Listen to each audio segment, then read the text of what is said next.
I've pastored in every context. I was the pastor of a small, rural Cumberland Presbyterian church in Phillipsburg, Missouri, while I was in seminary. Did that for 3 years, an hour outside of Springfield, and praise God, we doubled it from 30 to 60. I drove in that town every single time we went to preach there, population 301.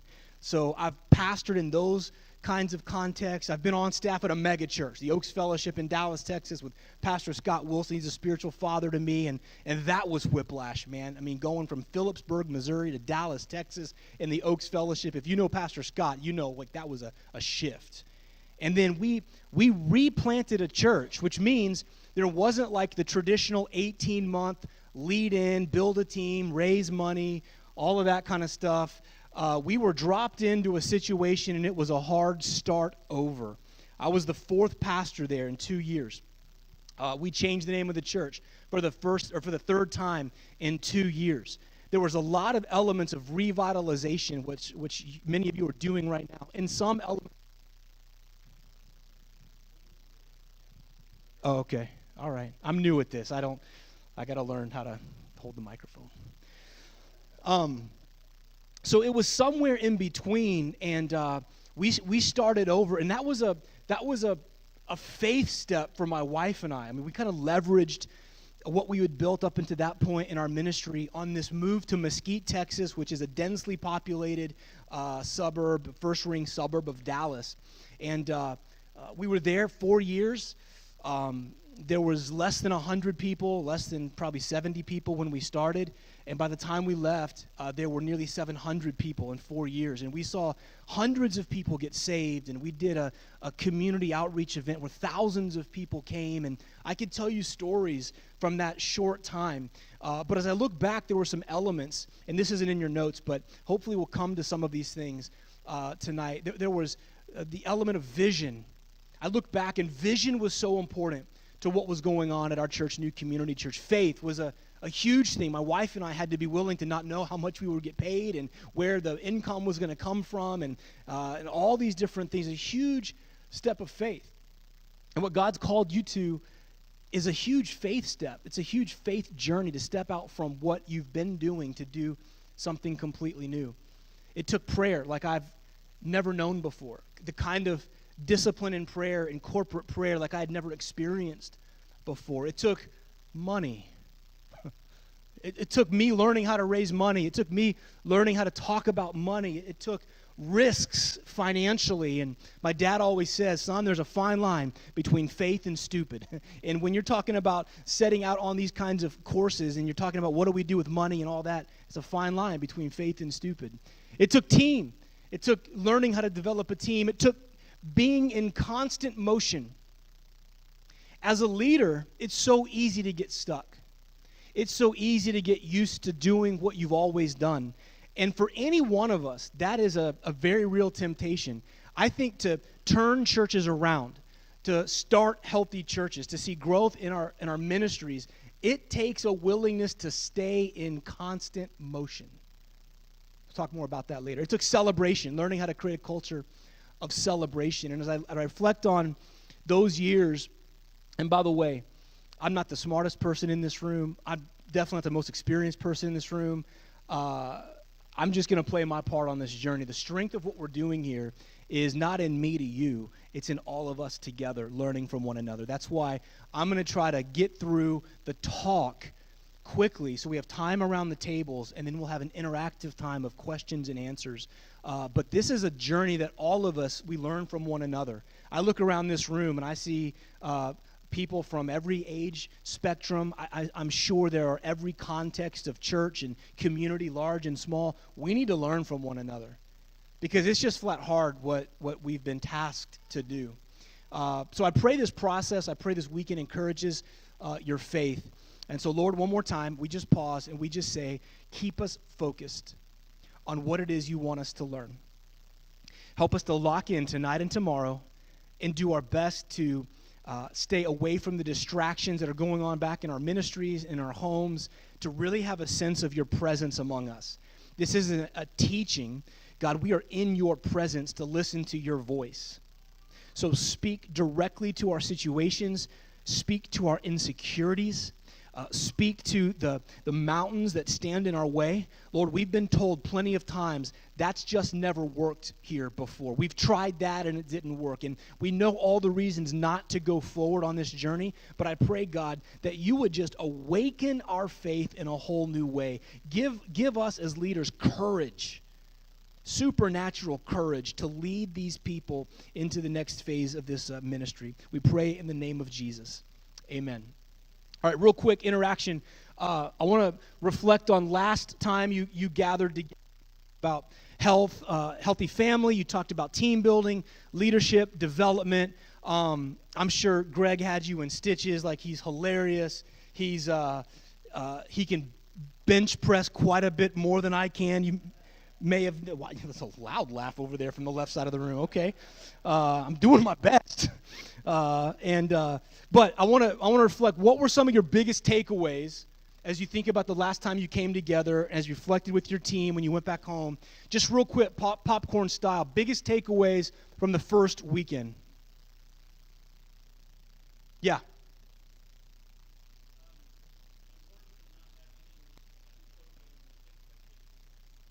Not having unspoken expectations.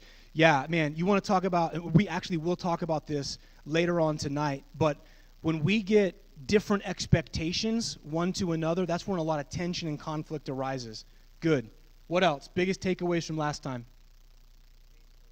Team building. What specifically about that?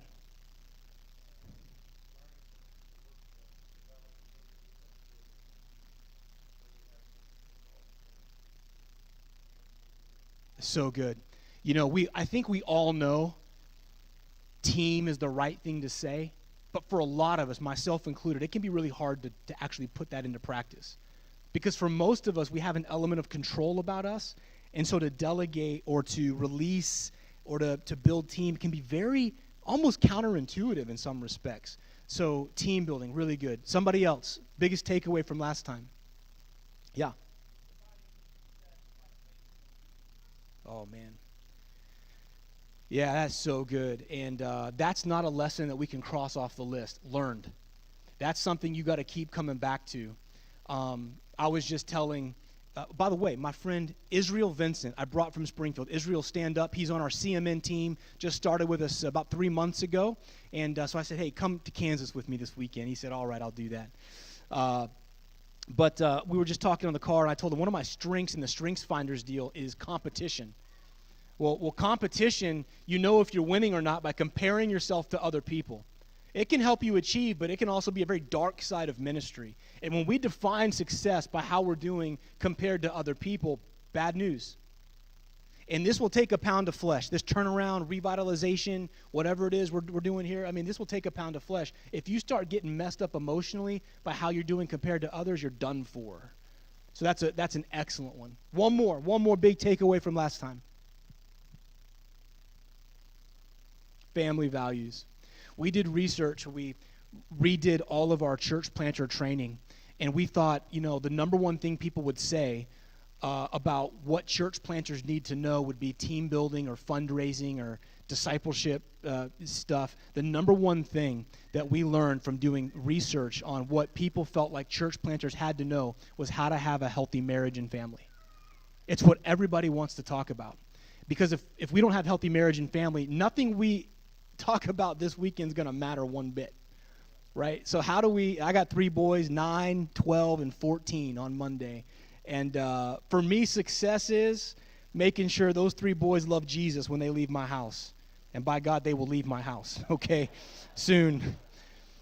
But making sure they love Jesus and they love the church, that's success to me. But it comes from very intentional practices in the home every single day. And you got that priority number 1 right there. All right, good stuff. Hopefully you're able to apply some of that already. And again, the strength of this journey is not that you come 4 times and take notes and put it on a bookshelf, but that this is stuff you're applying in real time as you go back and work with your teams. And because if you don't do that, this is just an information exchange. It won't really transform your church. And that's what we're after, is to transform the places that God's called us to. All right, let's move on into session number 5, vision. I think it's on page 28 in your book. How many of you have read the book Church Unique by Will Mancini? Handful of you, okay. Most of what I'm going to talk to you about tonight regarding vision comes from his book, Church Unique.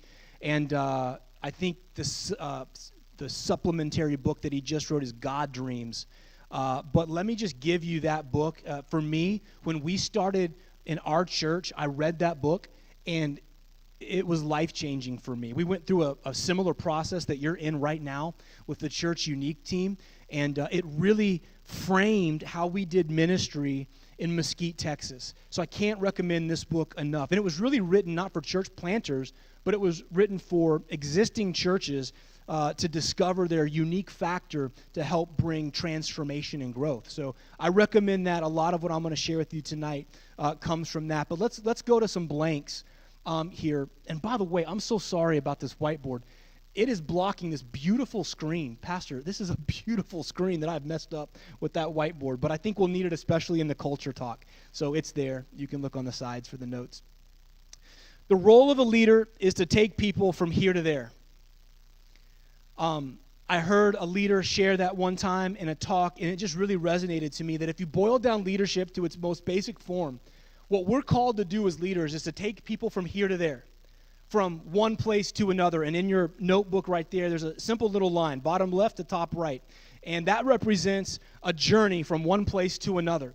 And the role of a leader is to help people understand the current reality, and then how do we go to the preferred future. Current reality to preferred future. The best biblical example that we have of this is Moses leading the people from Egypt to the promised land.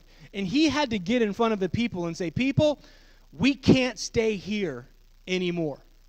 You create this burning platform where we're being oppressed. We can't be who God's called us to be. This is not the right place for us anymore. We have to move out from where we are to go to a different place. Many of you have declared that in your hearts as leaders by being here tonight. You've said, I don't know exactly every step that we've got to take. I just know I can't stay where we are. It's not okay to stay the same size. It's not okay to stay the same in our mode of operation. It's not okay for us to have the same level of influence in the community. We've got to experience more. I think God has a there for us that he wants to move us out to. So you have to move out from where you are, and you have to get people to see we can't stay here. We got to go there. And there's a description of the promised land, right? A land flowing with milk and honey. Who doesn't like milk and honey? Right? A place where we can be established as God's people and a light to the rest of the world, no longer under the heavy hand of our oppressors, but free to exist as the people and the children of God. So he cast this vision of there. And then they begin to move out, and it's a 40-year stinking journey. Well, I don't know if you've been to Israel or not, but I've been to Israel, and I've walked in the place where they had to walk. And it totally changed my perspective, understanding the terrain they had to navigate for 40 years. However many of them there were, some say 2 million, some say 600,000, whatever. There's a lot of stinking people, right? And how many of you know that the people in the front of the line, they're healthy, strong, they're up next to the senior pastor, they're up next to the vision caster, and they're staying energetic. But there are people at the end of the line, and they're not moving as fast, and they're not as physically healthy. And they're not able to be around Moses every single day like the inner circle was, right? And so they're wondering, how much longer do I have to stare at the rear end of this person in front of me? I think I liked it better back there. I want to go back. At least then we had good food, and at least then we had our beds to sleep in and all of that. And have you already experienced that in your churches as you've tried to initiate change? Oh, Pastor, no, I liked it when you first started talking about it, but this is changing things around here. This is not how it's been here. I don't like let's go back. I like the pastor before you much better than I like you, right? They want to go back. There's a constant pull to go back to what you're familiar with, even if going back is like not a great place to be. So the role of a leader is to keep people moving, the healthy people at the front and the disabled people at the back, all going to the place that God has called us to go. So it's simple to say the role of a leader is to take people from here to there, but easier said than done, right? So vision clarifies direction and motivates people to action. Vision is how we move people from here to there. You've got to cast a compelling vision about there and why we can't stay here, right? And so how many times do you think Moses had to turn around and tell the people around him about the milk and the honey? Probably a little bit every day, right?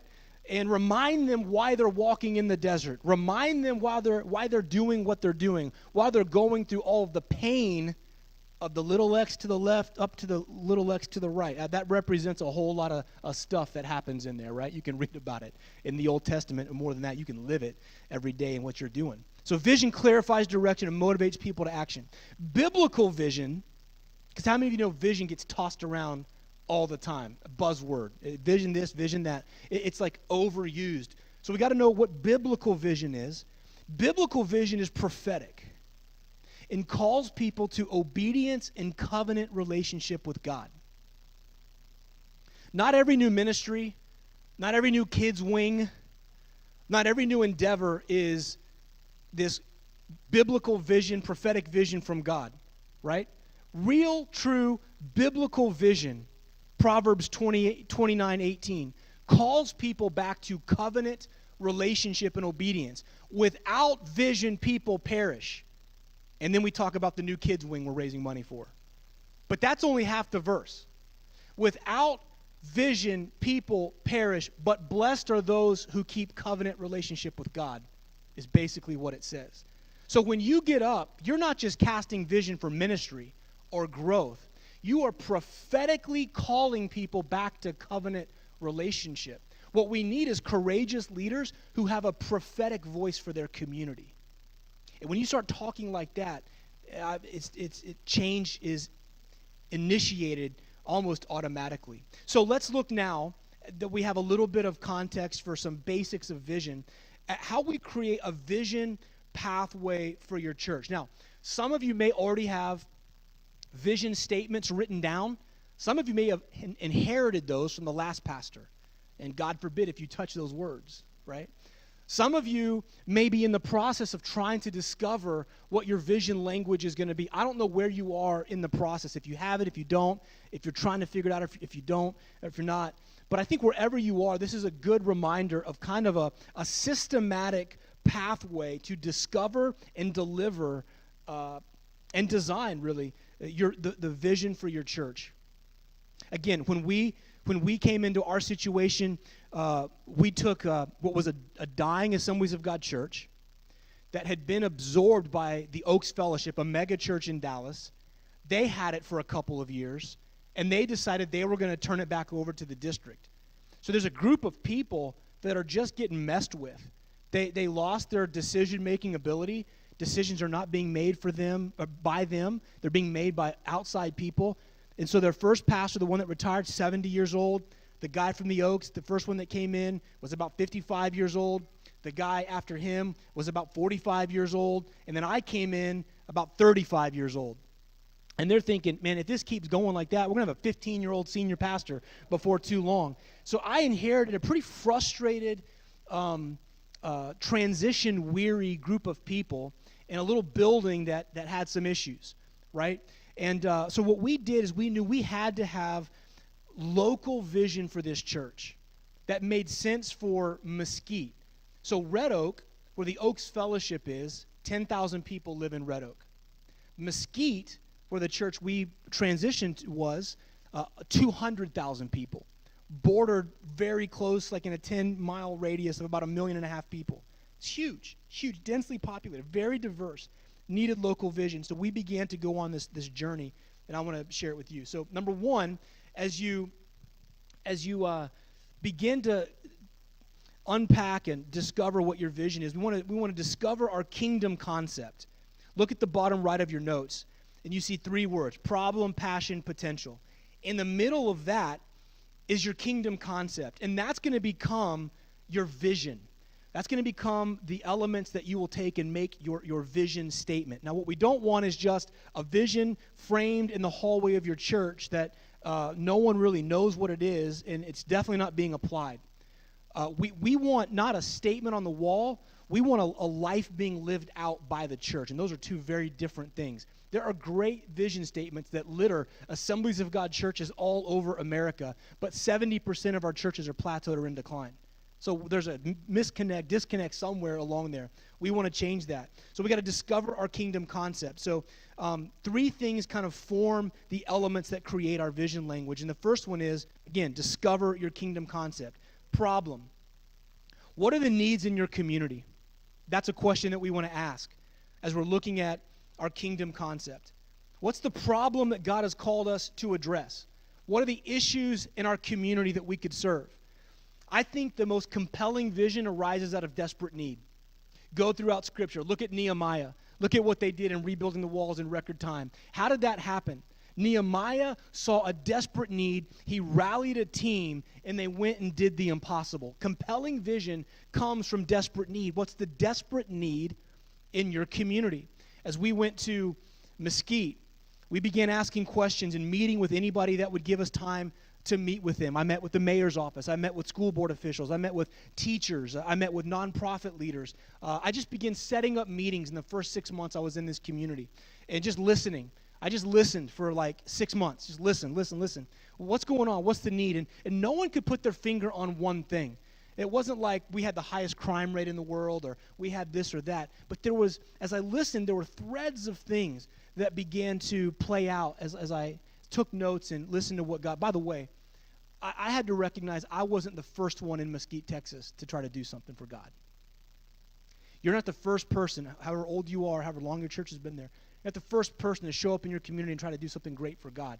So listening is such a critical component to future direction and vision and what God wants us to do. And sometimes we go into a community, I tell church planners this all the time, you've already made up your mind what the needs of this place are.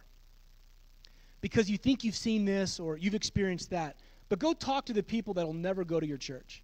Go talk to the people that have been working in this city for 50 years. Go talk to school teachers. And they'll tell you what's going on in the city really, really quickly. We begin to realize that Mesquite was a very racially diverse and racially charged place.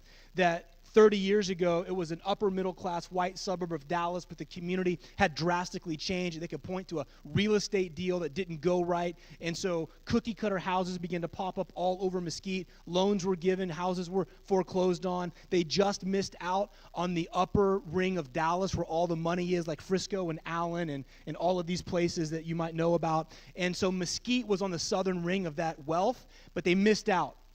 So while it's now 50% Hispanic, 10 white people run the whole city. And that is felt, not articulated all the time, but boy, is that felt in Mesquite. You think we didn't need to know that before setting up shop there? By the way, 160 other churches in Mesquite.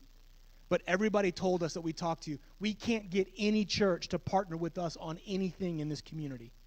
Whoa, okay, that's a big statement. Income, lower middle class, a lot of people out of work. Think about 2008, 2010, and what was happening in our economy. A lot of people out of work, a lot of immigrants coming in. I would go do first-time guest visits in that first year, and I would knock on doors in some parts of town that I didn't ever think I'd be in, and people would open up the door, and I would go into their house, a 1,200 square foot house, and realize there are 13 people living in this house. Man, it just gave me a window into what was going on in our community. So income, housing was a real issue. Again, like I just said, they missed out on a real estate development that changed the complexion of that community. Education, way below the national average on college education. Poor sense of community. This is something that I would have never understood had I not learned to ask good questions and listen. But Mesquite, if you know anything about Dallas, that east part of Dallas where Mesquite is, it's divided. It's sliced and diced by highways. This isn't even spiritual. This is like you got Interstate 30 to the north. You got Interstate 20 to the south. You got 635 that cuts up on the left side. And it's just sliced and diced. So if you live south of 20 and east of 635, you may never go north of 30 and west of 635. Like, that's a whole group of people you may never even interact with. So Mesquite was small enough that everybody wanted to feel like They would know everybody else. It's kind of that size, but big enough that that's a real problem. And so it was sliced and diced, and people that we talked to would say, there's just no sense of community here, was basically what they were saying. So local predicament. What are the needs in your community? What's the problem you're called to address? The second thing is your potential. Who or what are the unique resources available to you? Well, I started looking around at the people that were coming to our church, and it was crazy how many school teachers we had in our church. Had a school board member, had some principals, some school administrators, like enough to where it was really noticeable and kind of abnormal. At the time, we were pretty small and had a high percentage of school administrators and school teachers and board members in our church. We were close enough to Southwestern Assemblies of God University that we could get college students to come and be a part of what was going on. So that became a real asset to the growth of our church, is when we had 50 college students showing up every week serving, it changed the dynamic. That became a real asset to us and part of our collective potential as a church. We had diversity. I don't know if it's because when I preach, I'm loud and I sweat a lot, and people of different ethnicities kind of like that charismatic kind of preaching. I don't know what it was, but man, we were attracting a lot of diversity, not on purpose. I didn't know what I was doing. It was just part of our church, our growing church. And so I would say to you, what do you have around you that you may have overlooked that are assets that are part of the potential and the resources that you have available to you? So understanding that we had all of these school officials, we had young college kids come in, it really crafted a ministry around education and ministering to our schools that was a game changer for our church. The third thing is passion. What energizes you as a leader?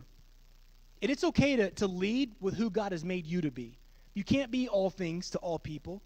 So what are your passions? What are you naturally gifted at? What do you feel closer to God when you do? So not every pastor feels like they just love sermon writing and preaching on Sunday. Some of them just love being with people, having coffee or being in homes, and others are just really gifted communicators. Others are really great kind of organizational leaders. Others just love kids and family. I don't know. It's okay to kind of lead with what God has put in your heart. So it's the passion. It's the what energizes you as a leader. You will not be able to recalibrate your church if you try to be someone that you're not. If you try to operate in someone else's expectation of you, whoever said that earlier, right? There's a part of this process where you got to just sit back and say, okay, God, who am I? What have you put in my heart that just energizes me? If you're a discipler, lead with that. If you're a gifted communicator, lead with that. If you love leading board meetings, make that your thing, you know? Whatever passion that you have or gifts that you have, it's one of the three parts that create how vision will rise up in your church. So we're looking at problems. God, what have you called us here to do? What problems exist in our community? There's the potential, and then there's passion. And these three elements, and I would suggest as you talk around your tables and as you take this later on, make a list in each one of those categories and see what you can discover. Okay, the second thing is develop your vision frame. I want you to take special note to that little graphic in the top right corner there. This is where the book Church Unique spends a lot of time breaking this down. Here's what I believe about vision. Vision changes. The vision that you create, the statement that you create, it doesn't last forever. Vision can change periodically. Mission never changes. Mission is what the last pastor did. It's what you do. It's what the pastor after you will do. It's the seek and save the lost. It's like we make fully devoted followers of Christ. The mission is biblical. It doesn't change. Your mission language has to be stable. But vision can change. Vision can, and over time, you might have a 5-year vision. You might have a 10-year vision. You might have a 2-year vision. Vision is in the center of this, but it's shaped by things that are stable. So mission, what's our biblical mandate? Values. Why do we do what we do? Strategy. How exactly will we do this? and measures. You got to measure, is it working or not? And if it's not, be willing to change.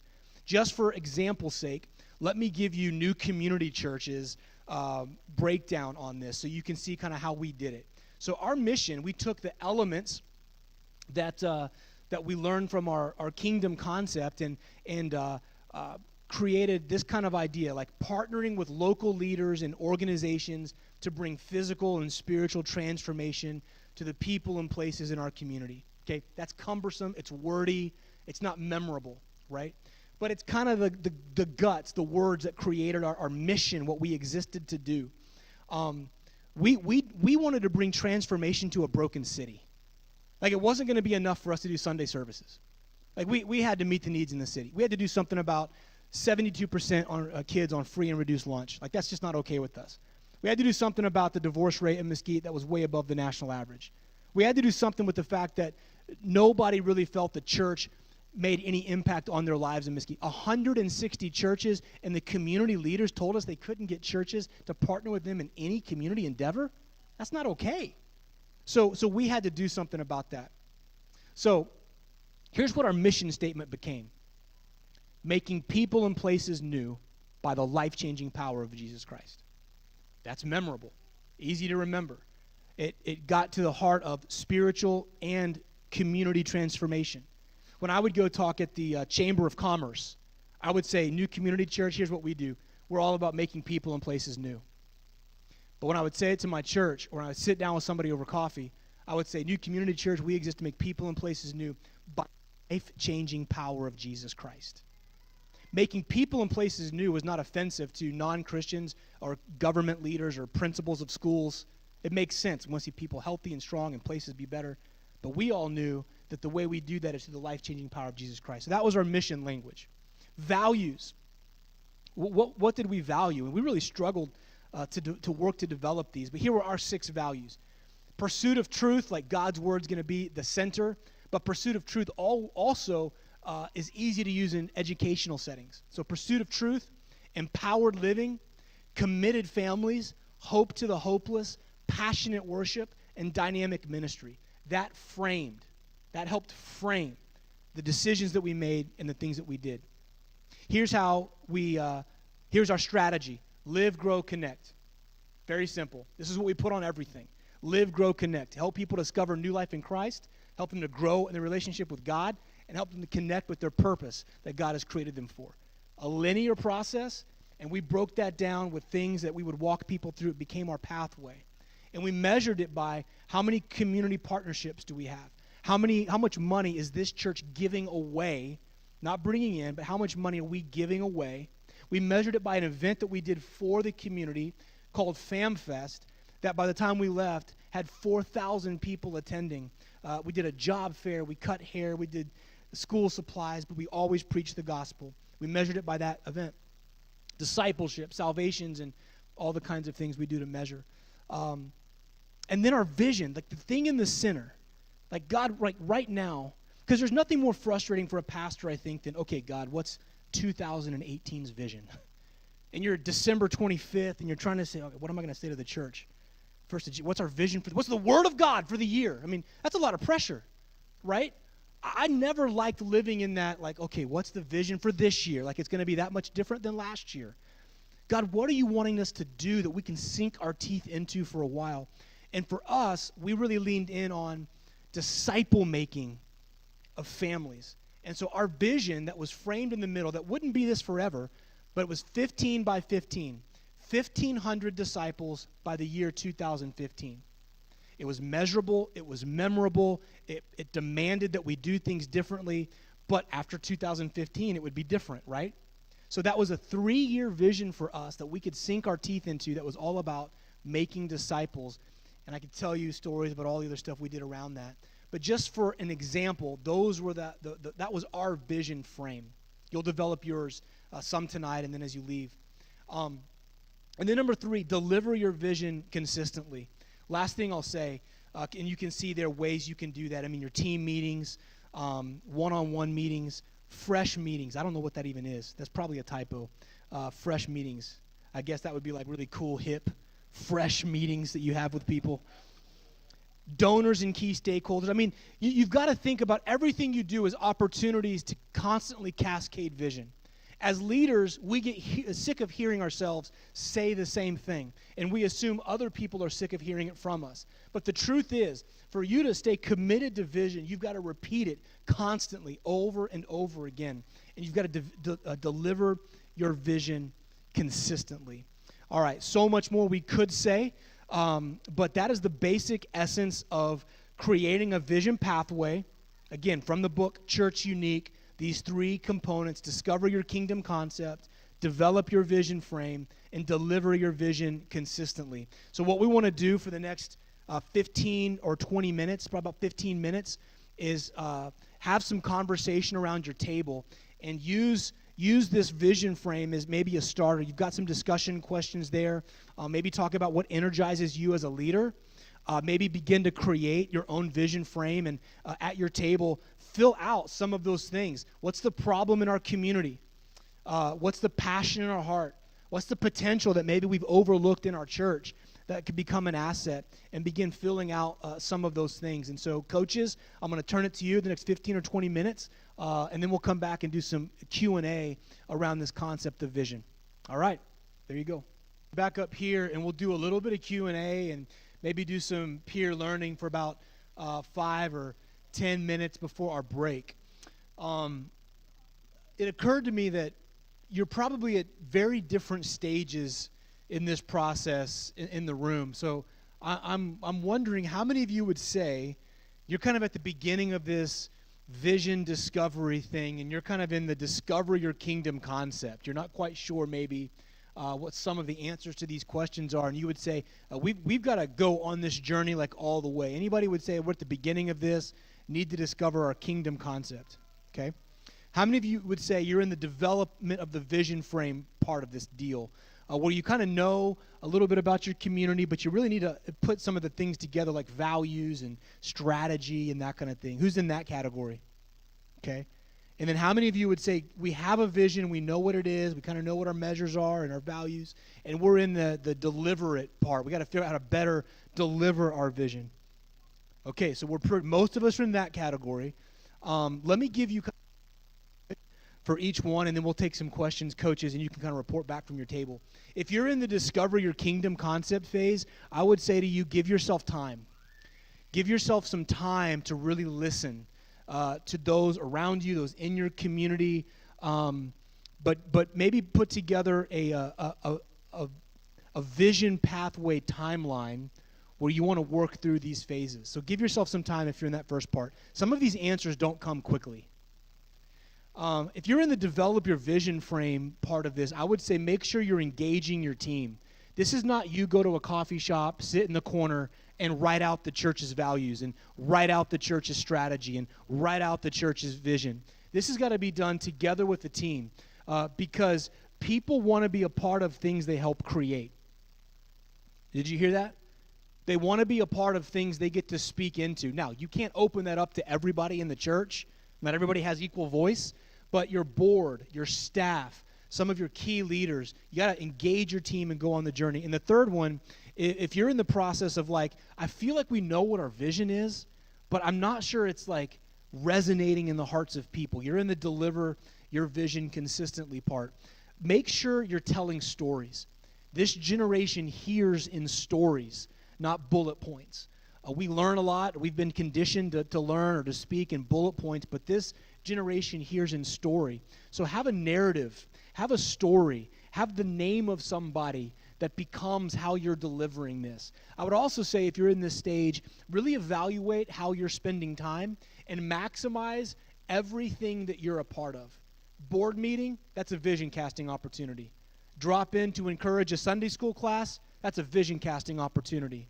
One-on-one lunch with a person, a business leader in your church, that's a vision casting opportunity. You got to look at your schedule and know that everything you're doing with your time is a vision casting opportunity in some way or another. So let's hear from the tables or maybe some questions on this concept of vision.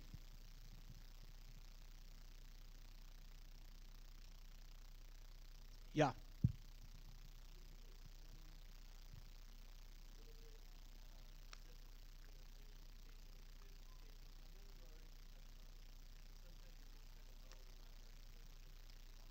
in the leadership and church world, they're used almost interchangeably.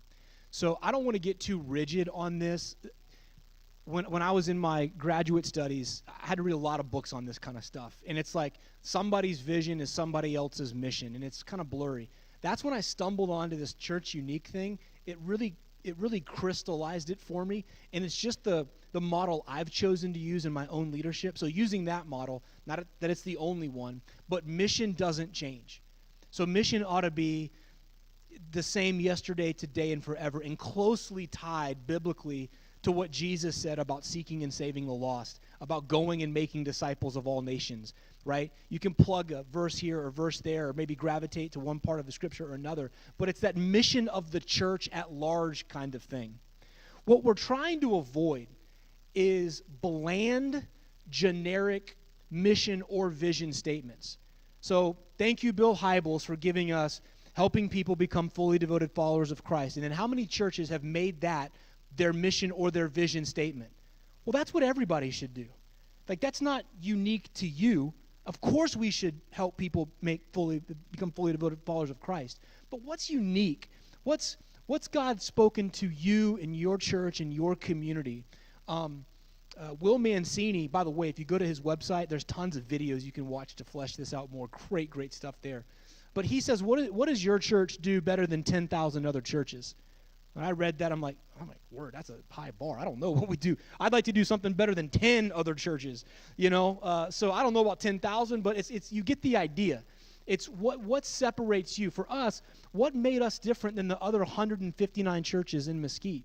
Still tied biblically to overall mission, but a little bit of unique factor. So for me, mission doesn't change. Vision can change seasonally. Right now in the Assemblies of God with CMN, kind of our mission is to see a healthy church in every community. It's the guiding language that we feel is like purpose of the church kind of stuff for us here in America. So we got to revitalize churches. We got to plant churches.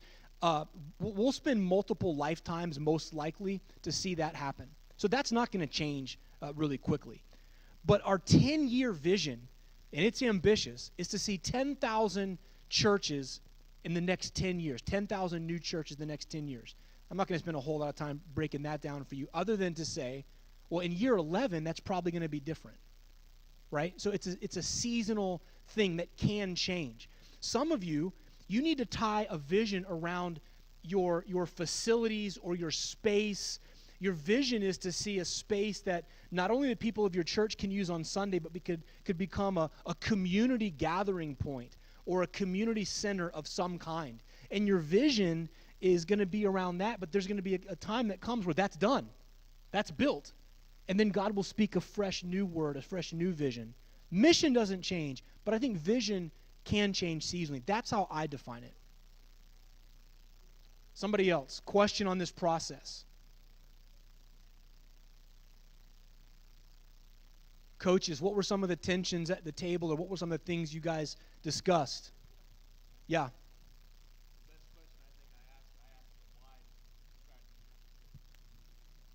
Can everybody hear that?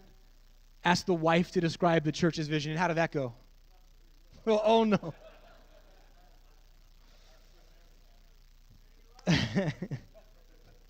Well, that's a really good point, and whoever was not able to articulate that, don't feel bad, because I think you would be in the majority. Because that's what happens, is at some point in time, we got a set of words that we strung together, and we felt really good about it, and we left it there. And it's not delivered, and it's not actually making a difference, and so it's worthless.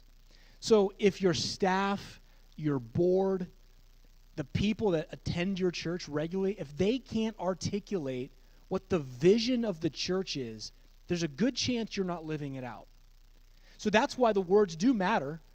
Like, it has to be memorable. You have to deliver it in creative ways. We made wristbands, we made T-shirts, I did sermon illustrations, we preached whole sermons about it. We made little refrigerator magnets that said 15 by 15 and all this kind of stuff. I mean, we were constantly trying to visually communicate it, give people little knickknacks that said it, all these different things. So it gets embedded in the DNA of your church. What else?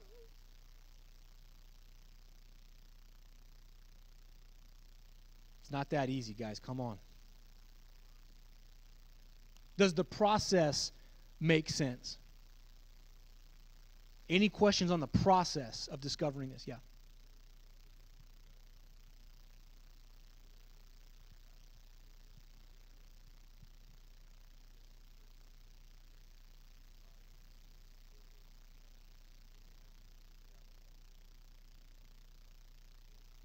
Yeah. So that's a really, really good question. And how you articulate that becomes the key to your success. They'll either chew you up or spit you out, or you'll initiate real change based on how you're able to articulate the need. So let me talk a little bit about research. That's a word I hated. I still kind of hate it. But I never really enjoyed that word when I was a student. Research. That meant hours in the library. That meant reading. That meant scientific data. I just didn't love research. But when I went to pastor in Mesquite, I had to understand that part of listening is to understand the data, the research, to understand 72% of kids are on free and reduced lunch, to understand the divorce rate is 55% in Mesquite, to understand we have way fewer college graduates than the national average. All of that goes to determine the unspoken reality of a community. And it's not my opinion. It's not just what I see. It's data. I did a demographic study of Mesquite before we ever cast vision, before we ever initiated ministry. And I interviewed people, and I wrote down what they said, and I asked them the same questions. And then I began to seed that with different people on my board and my staff. And as I began to talk, they were able to see that I was understanding the city. I'd just been there a few months, but I'm talking the language of the people. That came from research. It came from empirical data, not conjecture or opinion or I think this or that, right? And that's typically as leaders, we begin to cast vision based on what we think is true. But when you really research and when you really interview and you talk to people, phrases, God will begin to speak. You'll begin to pull out, I heard that from them. I saw the same thing in that study. That goes along with the experience this person shared.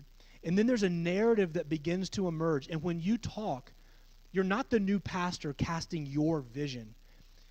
You have a prophetic voice for your city. That just feels different. It just sounds different. And new or not, because listen, how long does it take to build trust in a rural community?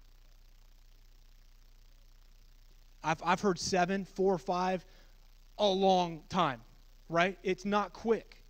And if you're not from there, maybe even longer, right? So when you're trying to build trust and then you go in and cast vision, this is where a lot of pastors and leaders make mistakes, right? They cast vision before earning trust. Here's what I learned. I didn't have 7 years. I didn't take 7 years, and we weren't in a rural community, but it's almost human nature. If you're new and you're not trusted right away. But when you begin to speak a language that people sense and feel, when you begin to put words to what they've known and experienced, it accelerates the trust-building process. And you've identified a desperate need. Again, I believe, biblically, compelling vision comes from desperate need. Nehemiah goes to the people and said, the name of the Lord is in disgrace. The walls are torn down. We can no longer, in good conscience, allow this to be the case.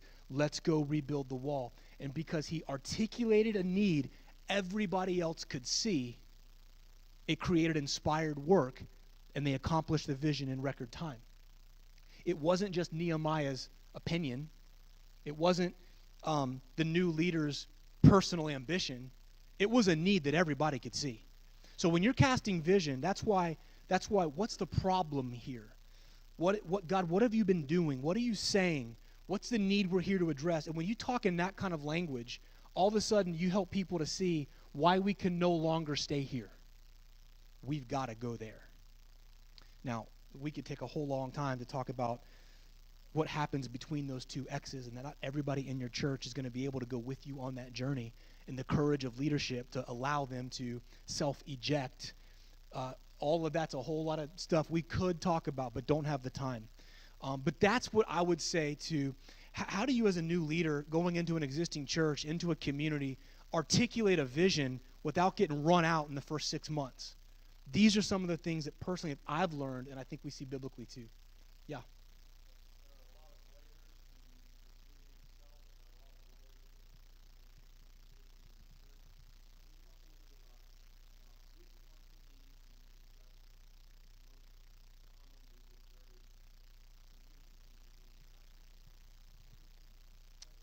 Yeah, it does, and you have to know who the power brokers are in the church.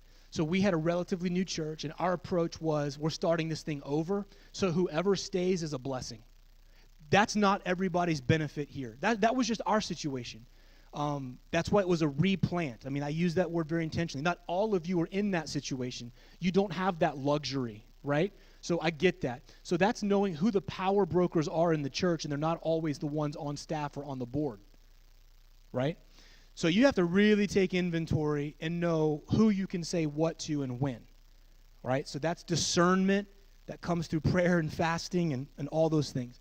For us, I knew I wanted to take, well, we didn't have a board in the early days. The district was our board in those early days, okay? Some of you have boards, and you better engage them, right? Or you'll have a problem on your hands. Then for me, the staff was really important. And I had a lot of young leaders who were the hands and the feet and the energy behind what we were doing. So I took them to these kinds of gatherings when our church went through this. I took them and we began having conversations around the stuff we were learning, and it was daily with my staff that I was processing this with. Then as we got a little farther down the road, you start putting together maybe a focus group, or you start seeding this with different parts of your church. So somebody that was new in 3 months, hey, let's go get coffee. I want to bounce some ideas off of you. Someone that had been in our church for a long time, and when I got there, when I asked him what his biggest concern was, he said, well, we don't have people speaking in tongues here every week. And that's a real concern for me. I had to hear that. I had to know that was his perspective. I would guess some of you have people in your church who would say a similar kind of thing. They've been in the assemblies of God for a long time, and it really is a concern for them. Why don't we have a message in tongues every week? And not that you would confront that or challenge that. I had to hear that. I had to know there was someone in my church with that perspective. And it helped me to frame my language and my wording, right? I had to know with him or with people like him, I've got to go a little slower, and I've got to talk in a little bit different kind of way. So I almost put together little focus groups of sorts and began to seed things and ideas. And it was a learning process for me. But who was driving this? Since we didn't have a board, it was our staff and a handful of like really key, influential, fairly new people to the church that I knew were going to go on this journey with us for the long haul. That's what it was for us. But you've got to evaluate who are the power brokers in your church, who are the influencers that you need to get to go on this journey with you. And man, sometimes you're gonna learn by conversation. I got to slow down. If I don't slow down, the train's coming off the tracks, right? Other times, you got to realize, wow, I can't say it that way publicly, or I'm going to get myself into trouble. Man, it's a learning process as you bring people along on the journey with you. So that's how I would respond to that. But there are layers, and again, people want to be a part of things they help create, and you want the most people to feel like in some way they helped create this.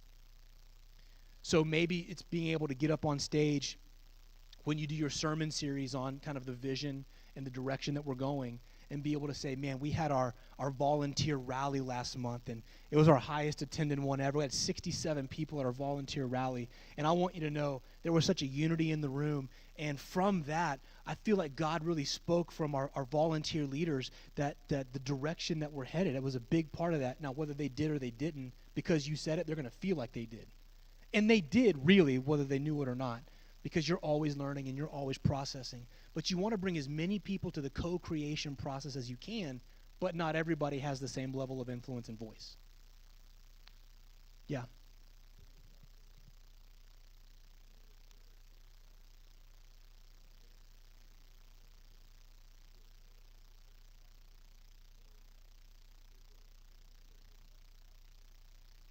Oh, it's so good.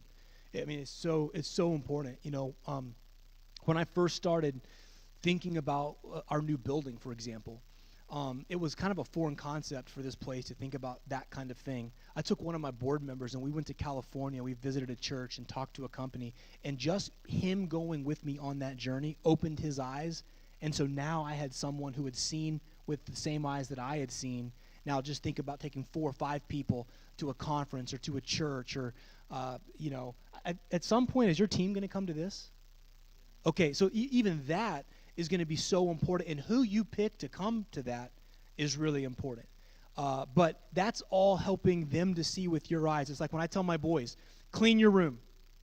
They have a different definition of clean than I have, right? So clean your room.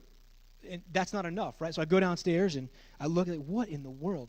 This is not clean. Yeah, it is. Then you realize my 9-year-old has a whole different definition of clean than I have. And I've got to teach him what clean looks like. When I came to the church, when I came to the current staff that I'm at with CMN, why Israel is even here right now. He knows it. It's a learning process for a new employee.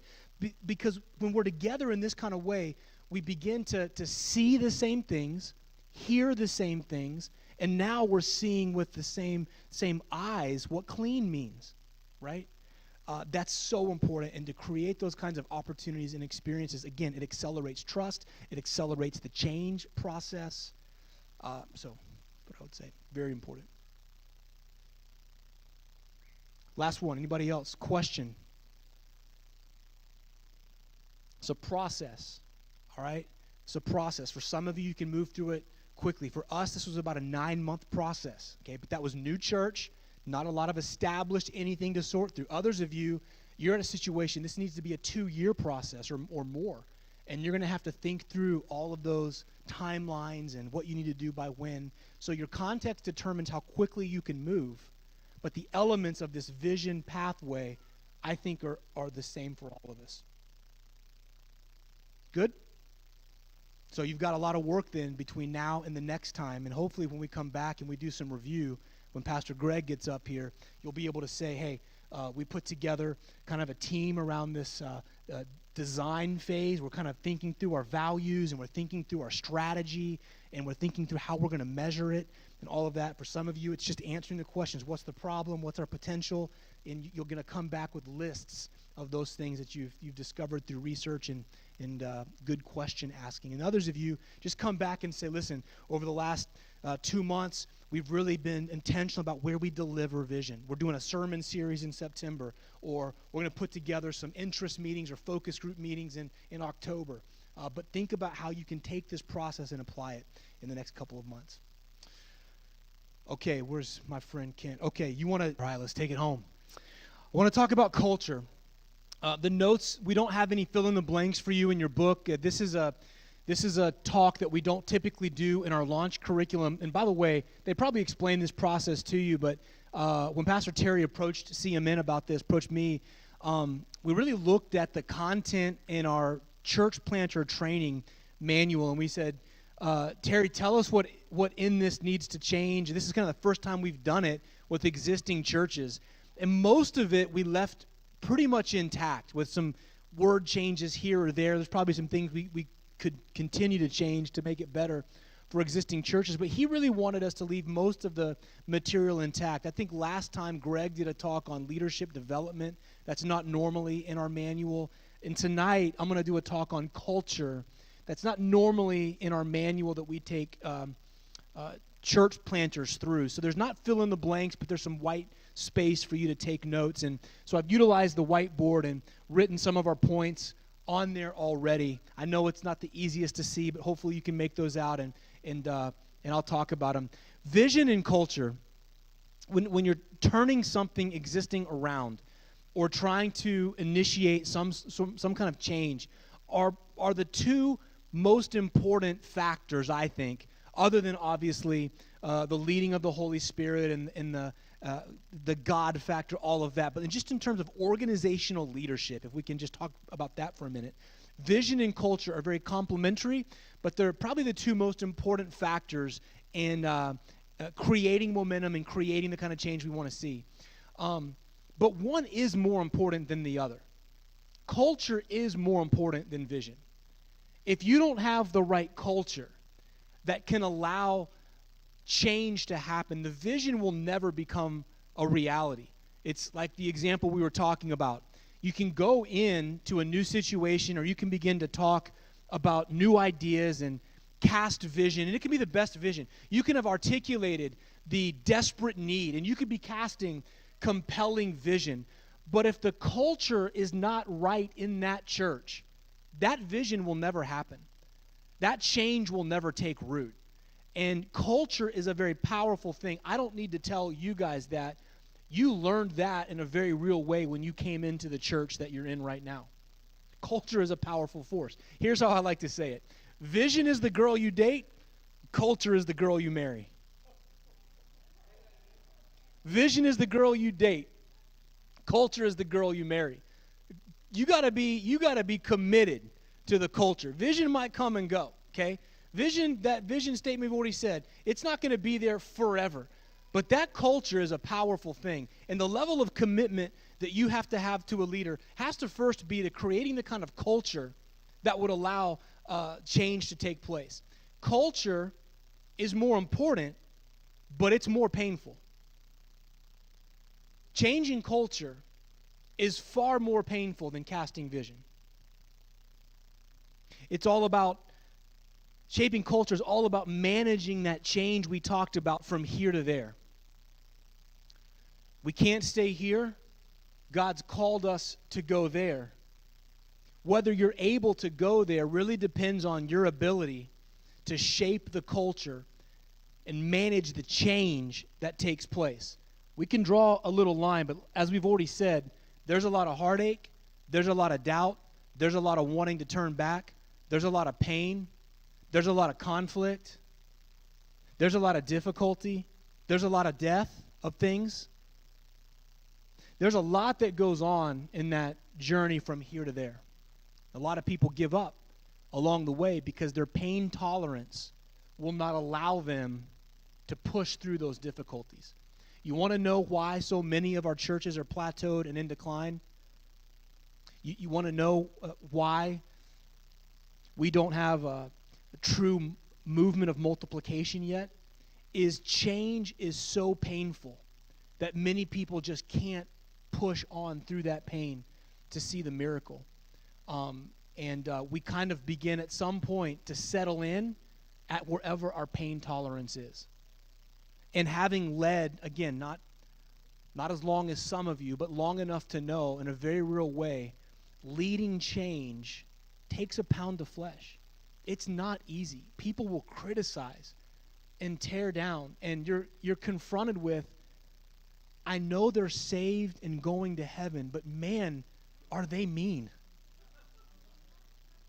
Right?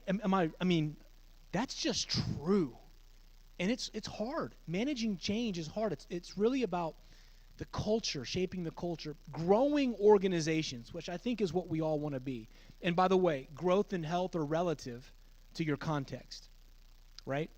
I pastored in a church of 301. We were never going to have a church of 500 people, right? So large churches can be unhealthy and small churches can be healthy.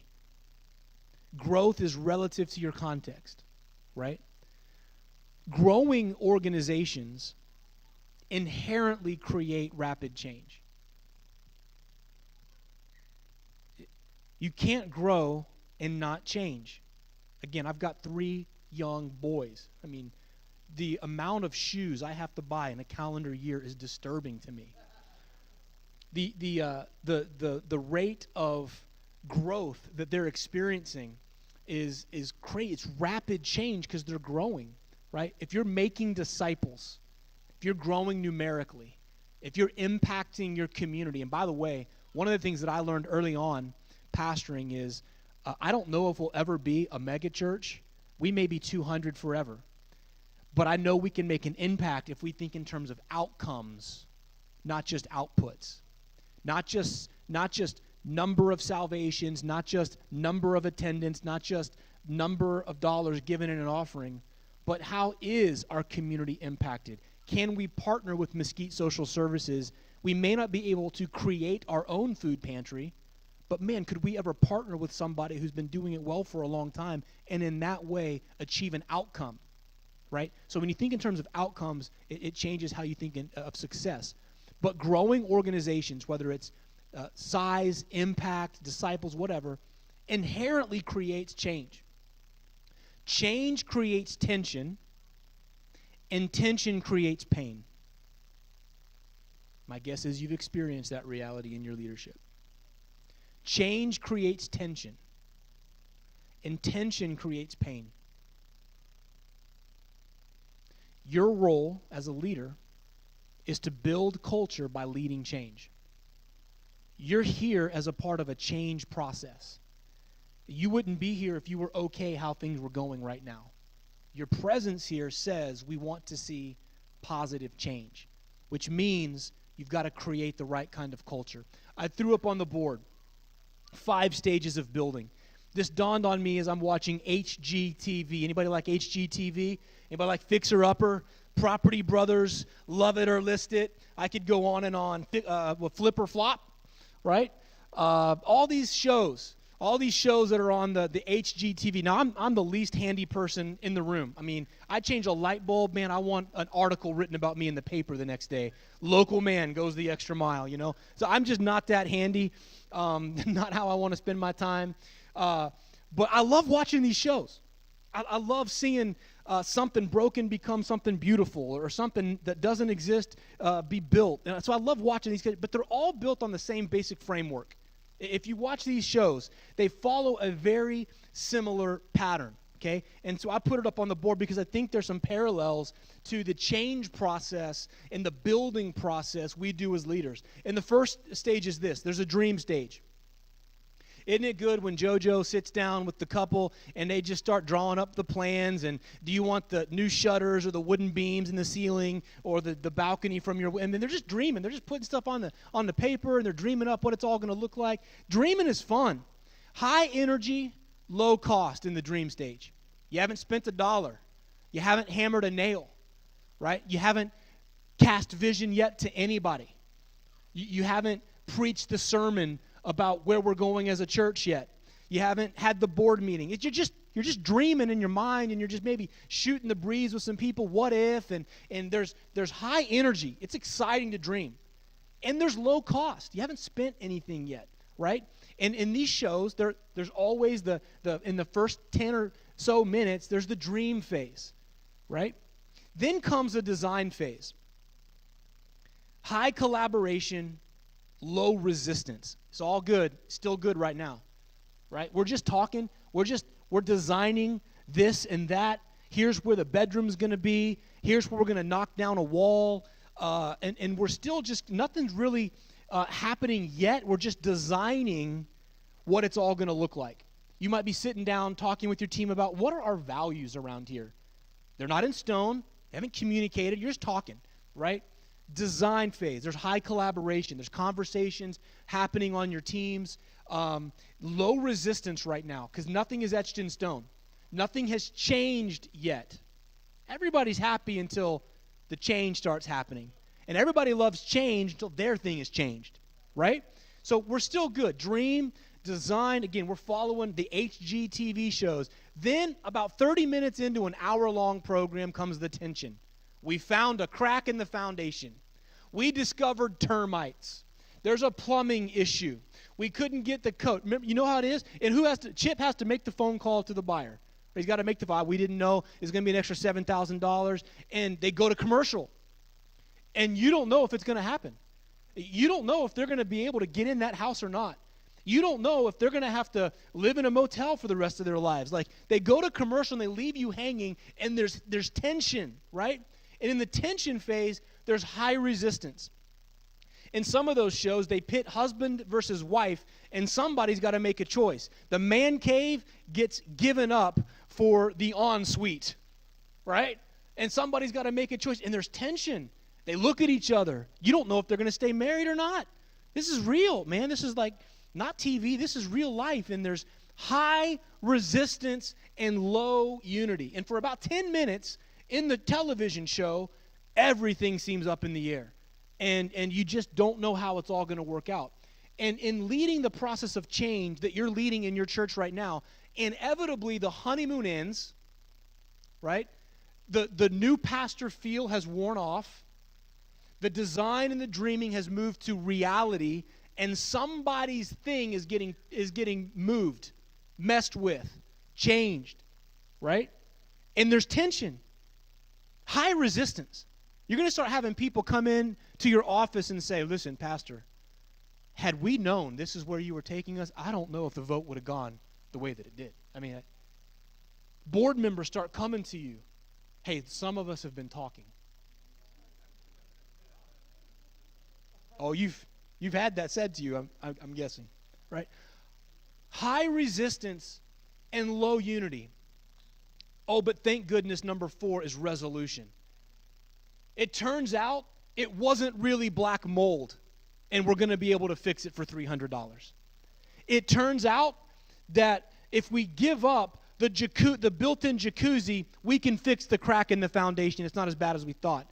In the television show about the home building, it gets resolved at about 40 minutes into the show. And you're like, oh my goodness, thank God, I didn't know how that was going to happen. You know, I thought this may be the time that they're not able to finish the house, right? I want to see a flop too, right? Yeah, flip or flop. Let's see a flop. But in the resolution phase, we're back to high unity and low resistance. Everybody's happy again. We solved the problem. We see how it's all going to work out now. And then the final thing, you could title it reveal, or I put result. The big reveal at the end in the last 5 minutes, and they're walking through the new house, and it's beautiful, and it's amazing, and we all get a little envious of the house that they're now moving into. In this reveal or the result, there's high momentum and there's high credibility for you as a leader. High momentum and high leadership credibility. As you're building, leading change, transitioning from one thing to another, trying to move what is to become what will be. You're building something. You're building a new governance structure maybe. I've worked with churches redoing their governance structure after 60 years. And let me tell you, there are times of tension as you're working out the new bylaws. You find out people are very passionate about bylaws when you go changing the bylaws, right? Or maybe you're building a new building. And if you're literally building or adding on or doing renovations to your facility, you're going to go through these same stages. Or maybe you're really building a new culture as you're coming in as a leader and trying to grow and revitalize and recalibrate. You're going to experience the tension. The question for us as leaders on the journey from here to there, when we come to that tension, when you come to the point where the people say, I think we should go back to Egypt. What, are you joking? Don't you remember what it was like there? I think we should go back to one service. We tried 2, Pastor, and it just isn't working. How could we go back to 2 and go back to where we were? We're going to stay there forever. Unless we have 2 services, how will we ever reach more people? And they start saying these things to you. You got to figure out as a leader, as you're leading this change process, how to go from 3 to 4, from tension to resolution. And that's about how to create a healthy culture that will allow that transition from tension to resolution to happen. So 3 things on that. From my experience, this isn't gospel. This isn't everybody agrees. These are 3 things in my personal experience that I found in creating a healthy culture to move from 3 to 4, from tension to resolution. We've got to have 3 things: trust, communication, and initiative. Healthy cultural indicators. If you're going to resolve the tension and push through what is inevitably going to happen as you lead change: trust, communication, and initiative. Here's what I talk about. Here's what I mean by trust. Not that somebody's going to steal your lunch out of the fridge at the church. But as you build team, as you work with your board, as you work with volunteers, there's an element of trust that is inherent in your team culture at your church, where here's what it looks like. The people in your church, the people on your staff, can be trusted to go the first mile. You got any young staff members that are second mile people? Man, they love to create that new graphic and wow you as the senior. You see what I created? It's a beautiful graphic for that sermon series.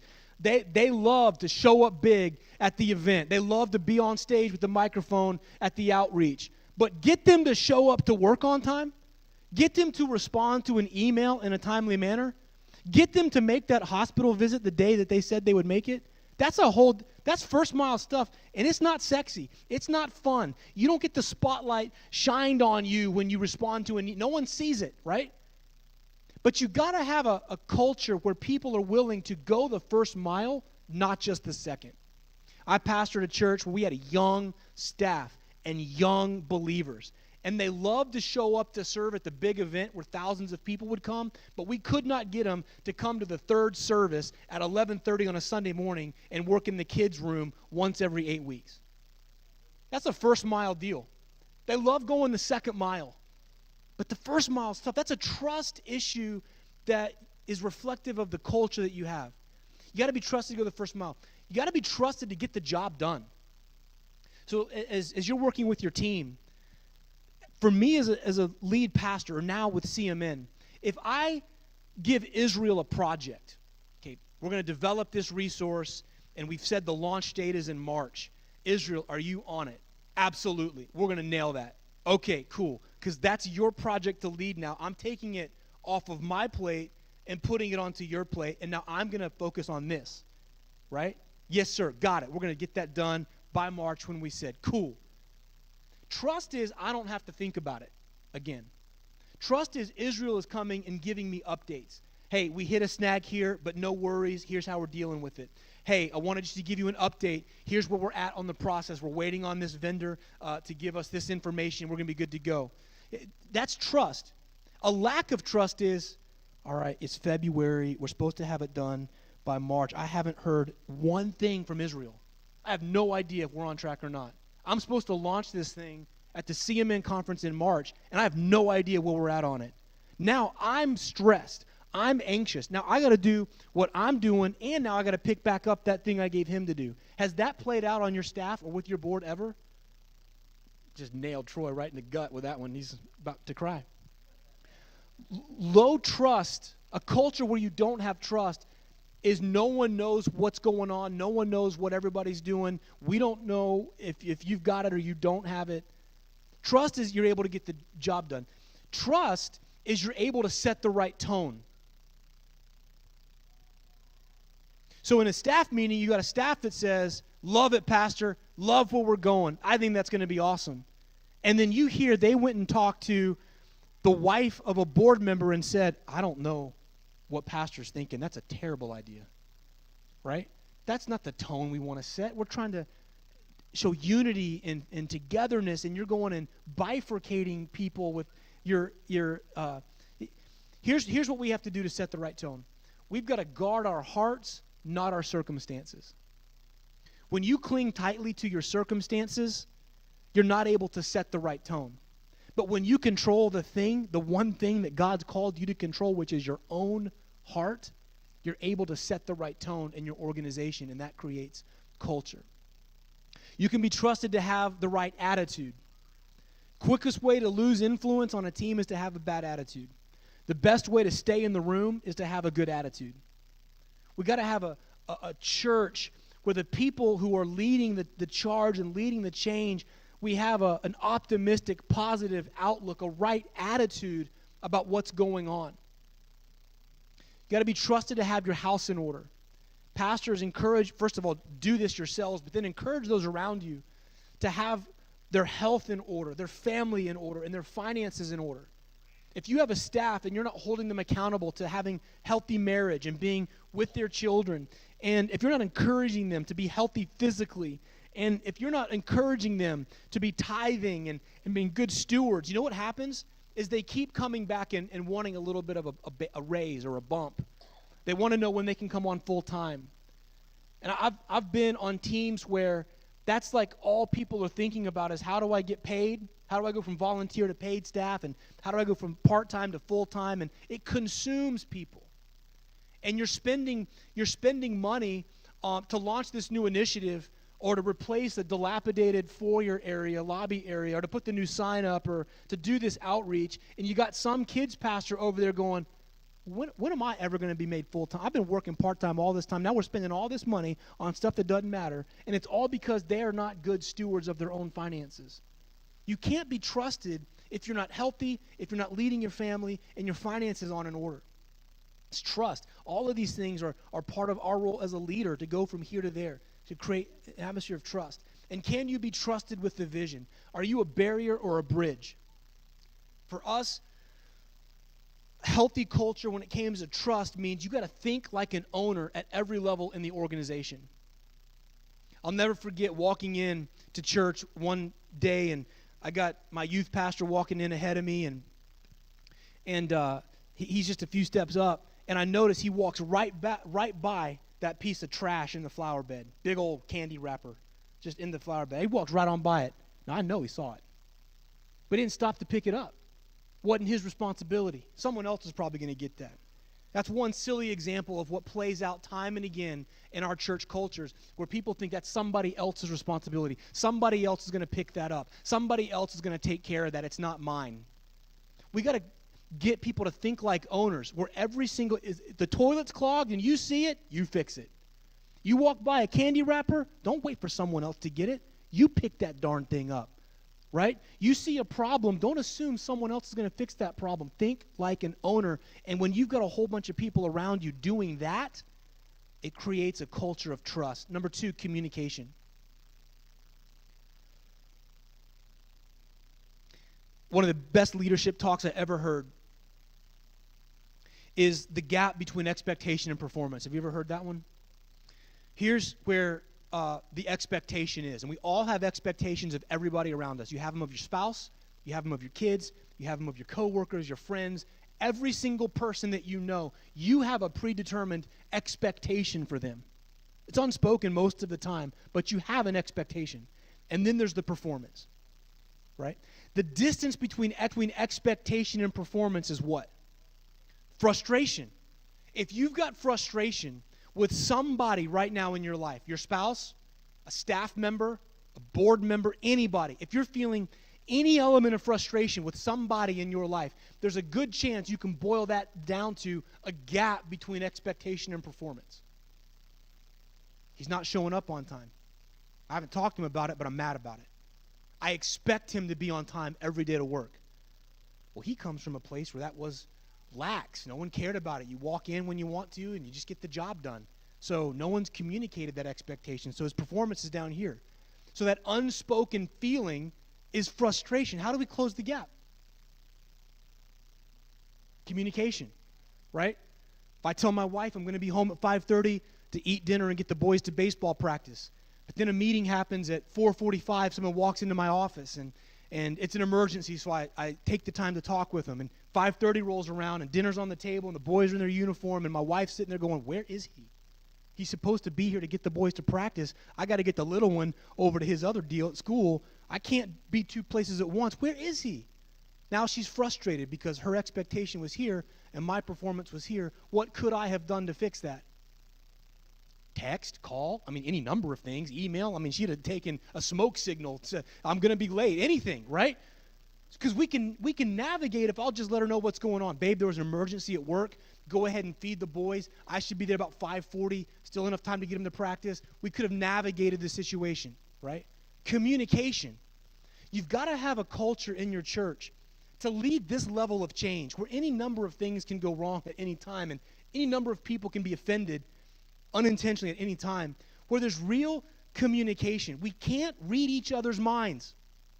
Have you heard people say, well, Pastor, I was going to talk to you about that, but I just know how busy you are. We're all busy. That's on you if you didn't talk to me because you thought I was too busy. That's an excuse. That's Matthew 25. I knew what a hard master you were. Was he let off the hook? No, that was not a good excuse. We have a culture where we communicate and we work together to solve these problems. Serve your leader in this way. Ask people to serve you in this way, to communicate one-on-one, hot communication, honest, open, transparent. Create a culture where the last 10% is always shared. we could talk a whole long time about that. You've got to be the kind of leader where people can tell you the last 10% without you freaking out and assuming the worst. Some of us are too insecure to allow someone to share the last 10%. So what happens is no one feels safe to share the last 10%, which is really where the solutions are found. And so we have a stagnant, declining church because we don't have a culture of communication, so we're always in frustration. To have a healthy culture that will help us navigate the changes, we got to have communication. Number 3, initiative. Just like we've got to close the gap between expectation and performance, we've got to close the gap between problem and solution. And that takes initiative. I think initiative is one of the most important skills. This closing the gap between problem and solution is one of the most important skills in every context, church or not. You think about Shark Tank. Anybody like that show, Shark Tank? You might think I watch a lot of TV with my illustrations. I really don't. But Shark Tank fascinates me. And the best people who come into the Shark Tank, who get the sharks to invest in their product, are the ones who have identified a real problem and brought a good solution, right? The ones that get run out of that place are the ones whose product isn't that good or their evaluation is too high or whatever. But the sharks want to invest in people who have found a solution to a real problem, because that's how products get sold. Like, products are all about solving problems to society's, bringing solutions to society's problems. Lots of people are good at seeing problems, right? You may have staff members like that, board members like that, people in your church that are really good at bringing you the problems. But how many of them are also really good at bringing you solutions to those problems? Not as many. The best team members, again, board member, paid staff, volunteer, whoever in your church, the best team members also bring solutions. And so you've got to teach that and train that. I think it's the key to gaining or losing respect and influence is your ability to close the gap between problem and solution. And that's all about initiative. You don't want a place where, again, it's always somebody else's responsibility and not mine. When you create a culture where people take initiative, it's okay to try and fail, but what's not okay is to not try. When working with young leaders, I always say, I would rather you take initiative and mess up, and I can help correct a mistake you made with good intentions and with initiative. What I can't do as a leader is motivate you all the time. I can't always be the one to light a fire under you. So you got to have people who are self-motivated and who take initiative. And when that becomes a part of the culture of your church, it's amazing how much will get done. And I wonder how many of our churches, we've just gotten used to the problems that we see. Like, anybody ever put your house on the market and you're selling your house? It's amazing how you start noticing things about your house when you realize other people are going to walk through every nook and cranny of your house. I didn't see that hole in the wall in the garage until now. Now it's a problem. I forgot about that big old scrape in the basement wall where the boys drug the bat across the wall for some reason I can't understand. Now I see it. It's very clear when I see it through the eyes of people who are going to be coming into my house. But we've got parts of our churches, rooms in our facilities, ways that we do things that we've just gotten used to. We've just overlooked it because it's been there for so long. No wonder people come once and not twice to our churches. No wonder we can't get people to come back, because they walked in and they go, do they realize what their bathrooms look like? Do they realize how mean that lady is in the baby's room? Like, she's mean. How many of your churches do you have a mean lady taking care of the babies, but you expect a young family to come to your church and stay? It's the biggest thing to ask some new person to church, is to hand over their 18-month-old to a lady who looks mean. I say that because I had to deal with that in our church, right? I mean, there's all these things that we've probably gotten used to seeing, but when you see it through the context of a visitor coming in, we got to start fixing some problems.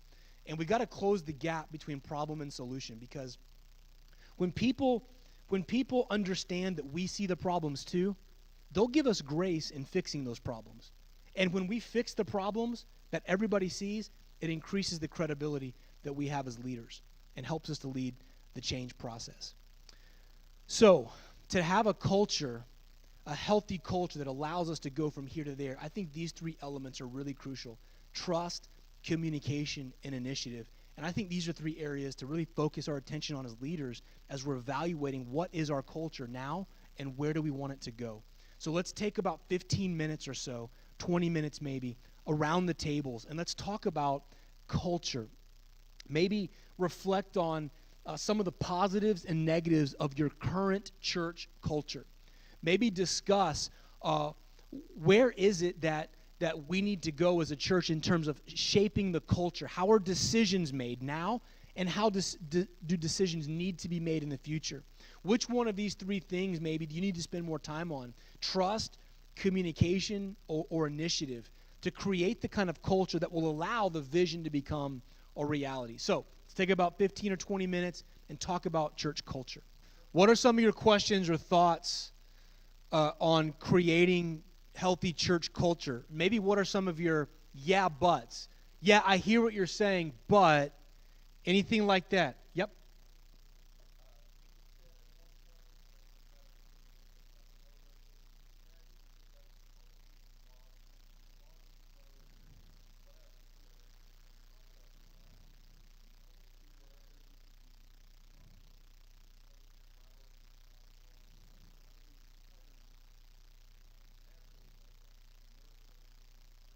Yeah, I mean,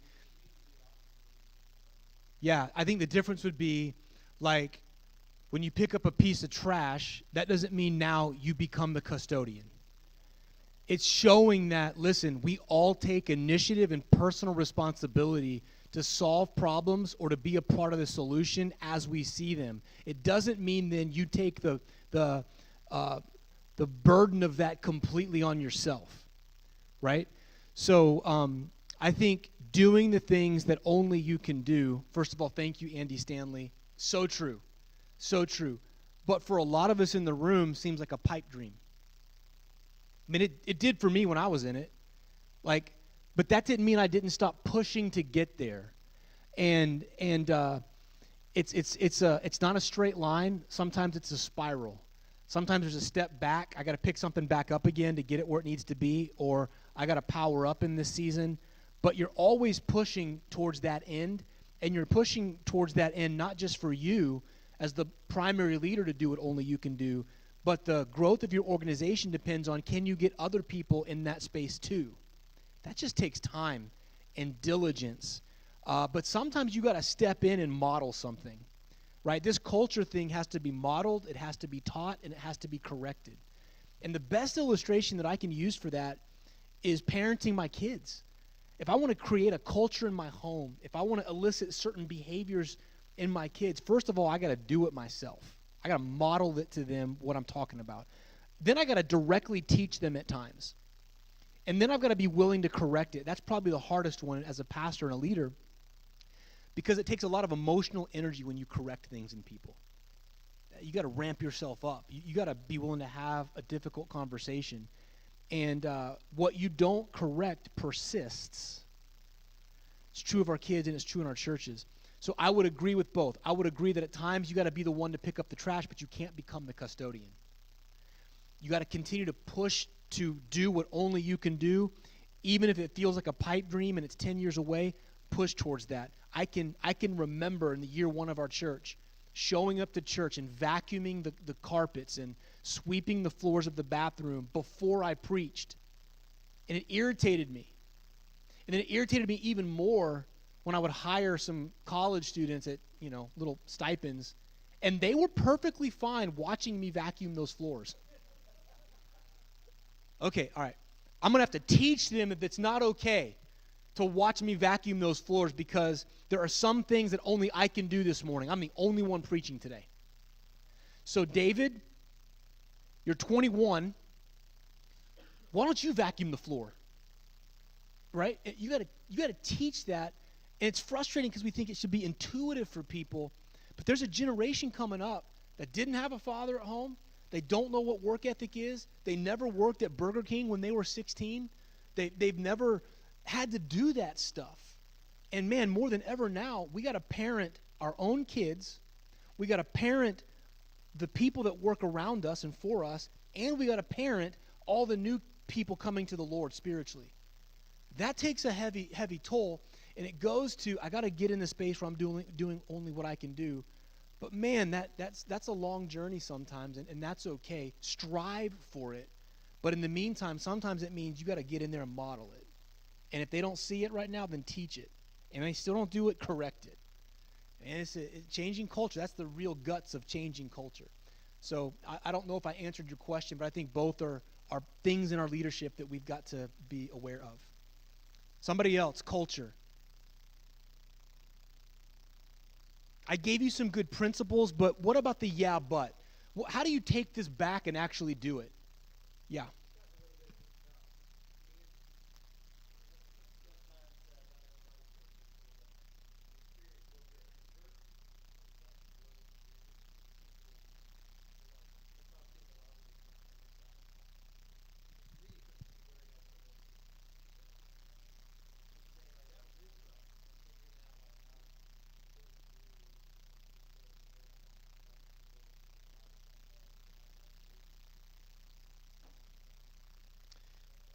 Is where the rubber meets the road, man. It's this stuff that's easier said than done. And when you bump up against some of those cultural things, like in the North where everybody smiles at you, but it's like a cold relational thing. And when you're in the South, when everybody hugs you, but they will cut you behind your back, right? These are things you can step into. Rule context. If you're not from there and you go in and you start bumping into some purple cows and unspoken rules in that rural community that you just didn't know. I mean, the culture is a powerful force. And for a lot of pastors, it's where they burn out or give up or get run out or whatever. And I think part of this discussion on culture is understanding how powerful it is and having just a few tools in our belt that we can begin to shape culture a little bit. Again, let me go back to things that worked for you. Parenting your kids are many times the things that are going to work for you in shaping the tone of your church and the culture of your church. And your kids didn't get the right behavior overnight. Many of you have adult kids, they still haven't got the right behavior, right? I mean, it is a lifelong process to be a parent and a spiritual parent. And so whatever it is, if it's overcoming the lobby to the living room issue, man, it takes a lot of what we just talked about, modeling it and teaching it and correcting it over and over again, which is painful. Culture is painful. Creating that culture is painful. Yeah.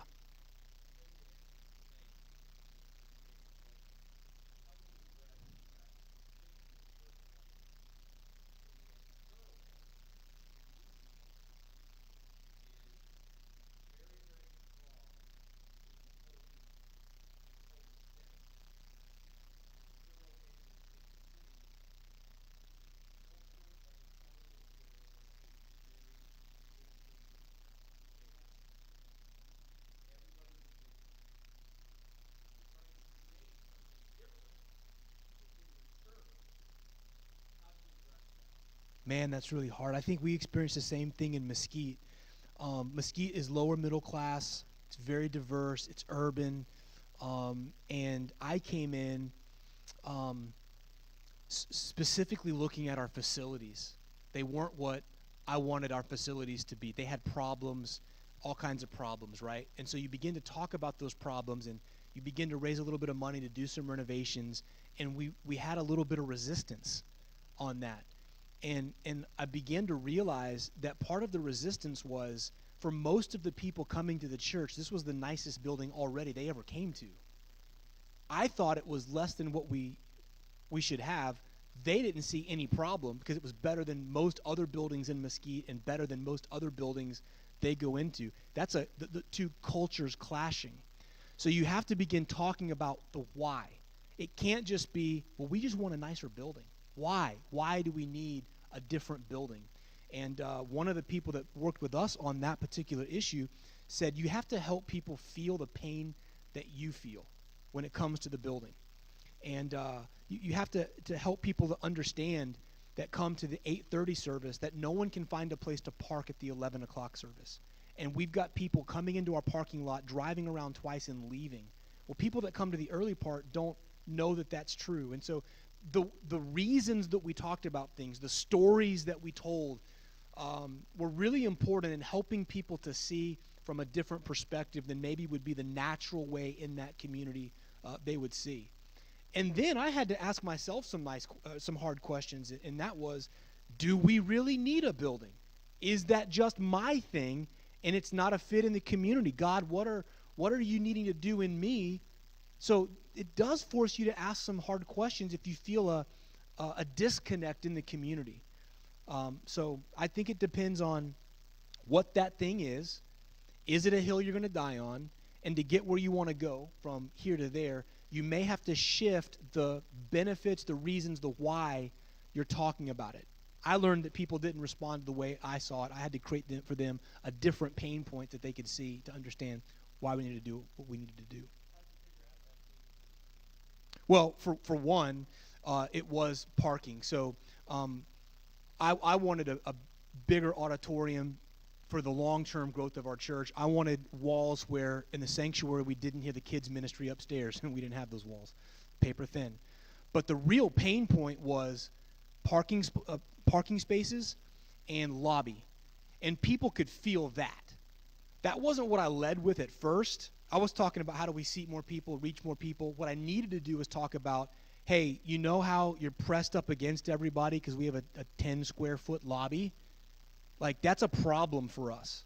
You know how no one can find a place to – how many of you had to walk through the grass in the rain today to come into the building? Yeah. Well, it's because we don't have enough parking spots for the number of people that are coming.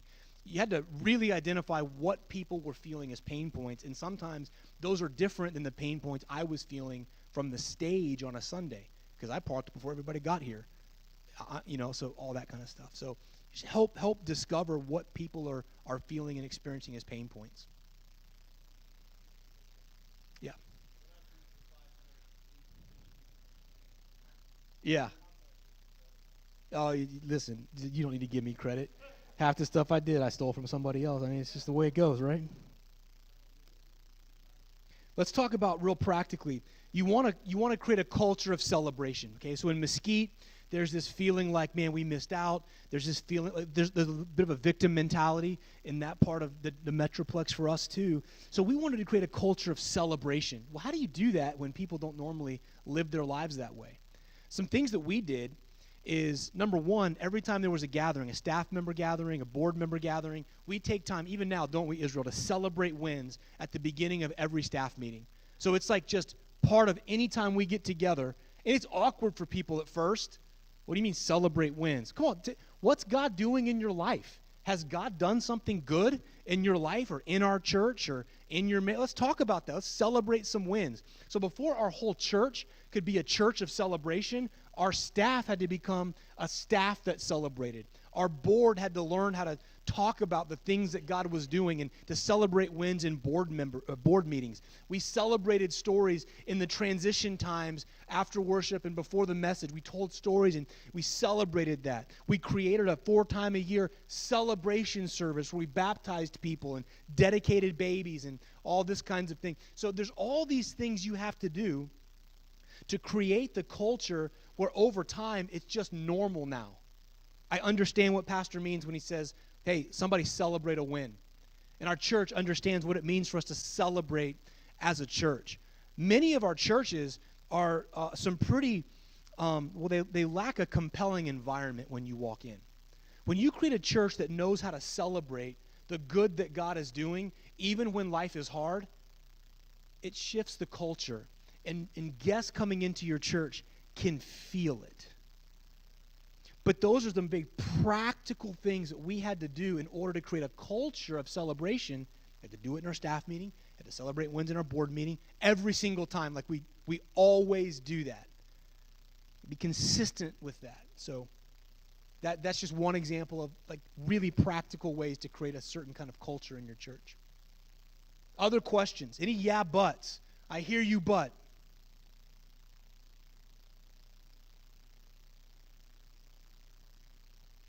Part of what I'm feeling as I'm even talking about this and remembering what it was for me and most likely for what it is for you. You can hear a talk on vision, and you can go, okay, so I'm supposed to initiate a vision pathway. I got to get my board together. We got to talk about the vision. Okay, now you're talking to me about culture, and I got to figure out how to create this kind of culture, and it becomes overwhelming because in your context, you don't have a staff of 20 people. You don't have an army of volunteers. You're just trying to figure out how you increase one volunteer, right? How you initiate one change. And so I want to make sure in this 4-weekend process, we don't stay theoretical. We move beyond just the bullet points that you wrote down and the fill in the blanks. And we get where the rubber really meets the road when you're going to go back to your church on Sunday and Tuesday and the next board meeting you have next Wednesday. And that we don't miss those things. And I know we're up against the 9 o'clock. It's 9:08. But maybe we pick this up first thing in the morning. I don't know. But I'm okay if we take a little bit of time to just let's ask some hard questions. And we got principles. Principles are really good. But let's not miss in this journey how it really plays out. Yeah.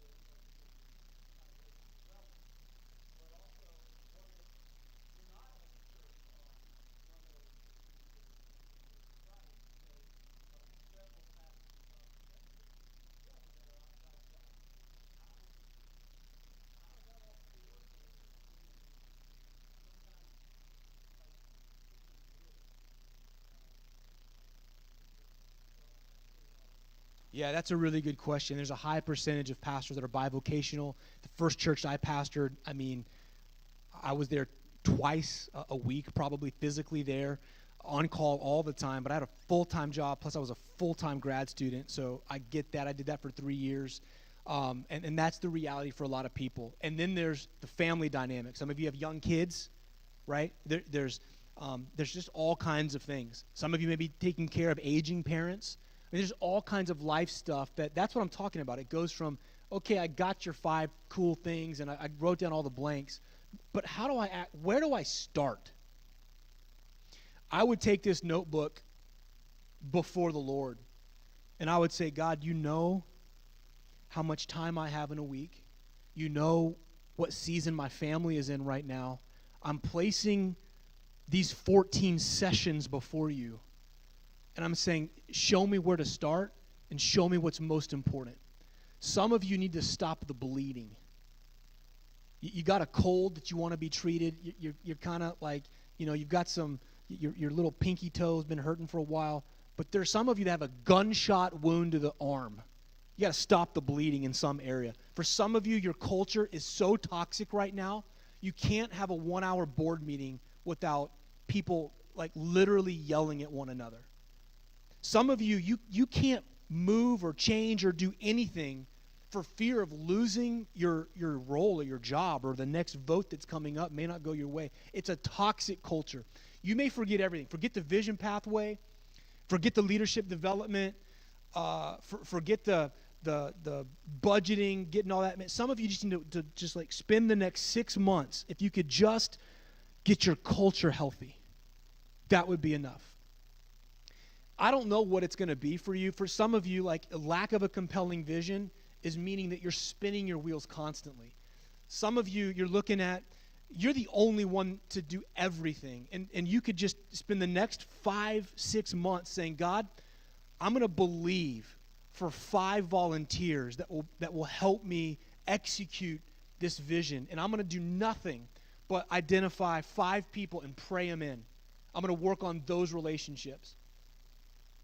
And prioritize it. Put this manual before God and prioritize it. Say, where do I need to start right now? And you've got some notes. You've got some people that can resonate and relate with what you're going through. And that's just what you need to focus on. Very few of us are going to have the capacity and the bandwidth to say, all right, I've got 14 good sessions. I'm going to tackle all of it at once. So I get that. More than that, God understands where you're at. And I would just pray, Lord, what do I focus on first? And do that. Many of you, if you could just do one of these things really well in the next year, it would change the course of your church. And that's okay. One more, and we'll wrap it up. Culture.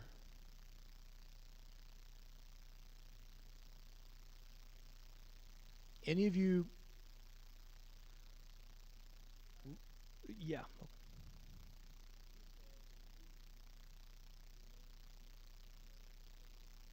Yeah.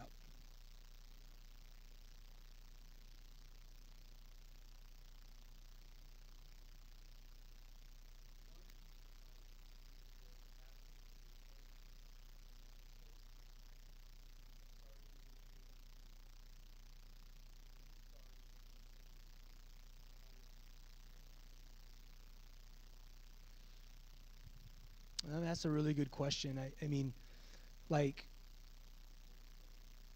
he asked what would be one piece of advice I would give people at every stage or every context. So I've been in a small rural community. I've been in a mega church where I was leading change in one area, and I've replanted a church. Now I'm at a national denominational leadership. It's a totally different animal altogether, very different context. God has used me, and I think wants to use you where you are to be a change agent, to lead with courage, to not hold down the fort, but to take new ground. That's why we all got into this thing that we responded to the call. I mean, that's what we were signing up for. And somewhere along the way, the pain became too great. Life circumstances dictated whatever. Seasons are hard. I don't know what it is, but somewhere along the way, we get stuck. Every place was a little different. The rural community that I pastored was a Cumberland Presbyterian church. I was not Cumberland or Presbyterian. So it dictated what I did and how I did it. Okay, so that church sang 3 hymns every Sunday. Every Sunday, 3 hymns. Now, I was not about to change our style of worship, because I knew God was not going to have me at that place long term. I did change what I wore to preach in. I changed that I preached not from behind the big wooden pulpit that they had, but I came down on the floor and I began to preach down here. That was big. But it allowed me to preach in a different kind of way to them. It removed the barrier. But I didn't change the worship style. I didn't launch a capital campaign. There were things I just didn't do because it wouldn't have been appropriate in that context. There were things that I did at the Oaks. I wasn't the leader of that church. So the change that I initiated could not just be anything that I desired. I was working for somebody. At the church that we replanted, a lot more freedom to lead a lot more change. Different context. So I guess the piece of advice that I would get is, what has God called you to do at that place in that time? Change is going to look different for every single one of us because we're all in unique circumstances. So you've got to hear from God. Hear from God. Lord, where is there for us? The Cumberland Presbyterian Church, there was different. The Oaks Fellowship, there was different. So there is different based on where you're at. And then I would say, pray for the courage to lead the change God's called you to lead. Because without supernatural, like Holy Spirit inspired courage and conviction, every single one of us will fall back into what's comfortable and what we're used to. Every one of us. It's human nature. It's our default setting. It takes courageous leadership to move something forward. And we got to pray that in. And I guess the last thing that I would say is don't go alone. As pastors, we can have a lot of friends. We can even have a big team, and we can feel really alone. Who do you have in your life that you're processing this stuff with, that you can say whatever you need to say?